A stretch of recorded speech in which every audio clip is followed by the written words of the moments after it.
Let's learn Windows 11 and Office 365 with easy beginner first steps. Episode 3, How to Secure Your Windows 11 Computer. Today, we're going to secure your Windows 11 computer using the tools built directly into the system. Your Windows security dashboard may look different depending on what antivirus and malware programs you have installed. In this walkthrough, you'll see how Windows behaves when third-party tools like AVG and Malwarebytes are present, and how to make sure your computer is still fully protected. Let's begin by opening the Windows Security app. Using the search bar embedded in your taskbar, start typing the word security. On my system, the first three letters, SEC, are enough for Windows to suggest the best match, which is Windows Security. Once you see it appear, go ahead and launch the app. The Windows Security home screen is your command center. It shows categories like virus and threat protection, account protection, firewall and network protection, app and browser control, device security, device performance and health, family options, and protection history. The first 5 categories have a status indicator. Green means everything is fine, yellow means something needs attention, and red means something is wrong. The first step is to click the category Virus and Threat Protection. On my computer, you'll see that AVG Antivirus is installed and acting as the primary protection against viruses. Windows shows this with the message, AVG Antivirus is turned on, along with green check marks indicating there are no current threats and that all protection settings and updates are in good standing. You'll also see an option to open the AVG app directly from here. This simply means AVG is handling real-time protection, and Windows Defender automatically steps aside to avoid conflicts. This is normal and expected. Below the AVG section, you'll find the Microsoft Defender controls. Under current threats, you still have access to quick scans, update information, and other options in case anything needs attention. Malwarebytes and AVG can run together without conflict, and Microsoft Defender can still perform periodic scans in the background. Together, these give you 3 layers of protection working side by side. Ransomware Protection. When you open Ransomware Protection and click Manage Ransomware Protection, you may notice a red message that says, Controlled folder access requires turning on real-time protection. Below that, the toggle for controlled folder access is grayed out in the off position. This is expected behavior when a third-party antivirus, like AVG, is handling real-time protection. Controlled folder access is a Microsoft Defender feature, and it can only be enabled when Defender is the active antivirus. Since AVG is currently in charge, Defender disables this toggle to avoid conflicts. Even though controlled folder access is unavailable, your system is still protected. Next, we'll go to Account Protection. Click the Account Protection category. At the top, you'll see your Microsoft account listed. I've blurred my email here for privacy, but on your system, you should see your own Microsoft account. This section confirms that Windows recognizes your signed-in identity and that everything is properly connected.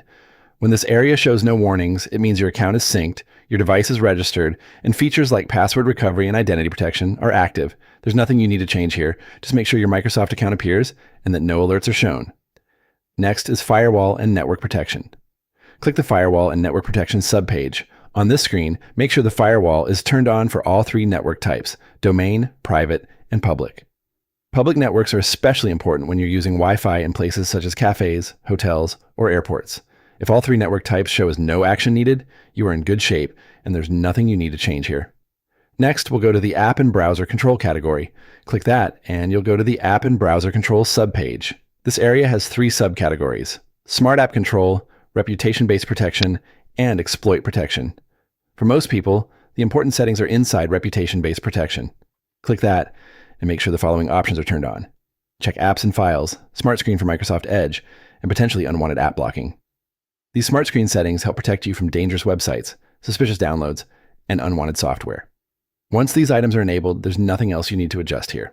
Next is the Device Security category. Click that, and you'll go to the Device Security subpage. This area shows hardware-level protection such as Core Isolation and Security Processor. Click Core Isolation Details to open the settings.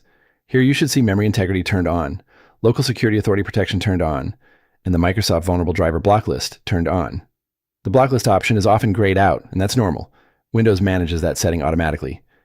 As long as these protections are enabled and no warnings are shown, your device is using the built-in security features designed to prevent attacks at the hardware and system level.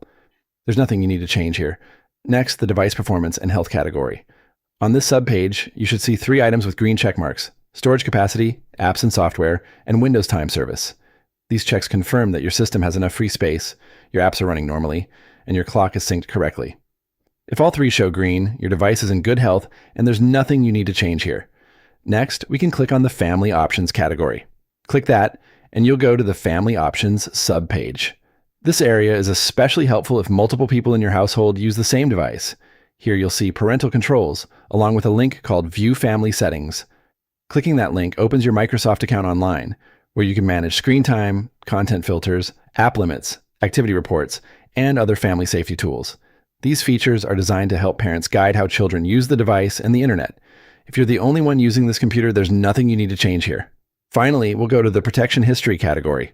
Click that, and you'll go to the Protection History subpage. This area shows recent security actions taken by Windows, such as blocked threats, quarantined files, or smart screen warnings. If your system hasn't encountered anything recently, you'll see no recent actions, which is exactly what you want to see.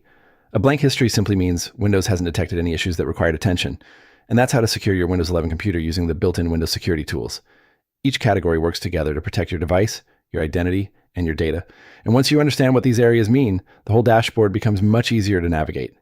In the next episode, we'll optimize Windows 11 for speed and performance, so your system runs smoother and faster. I hope this helped you learn a new skill. Please keep exploring more Windows and Office tutorials.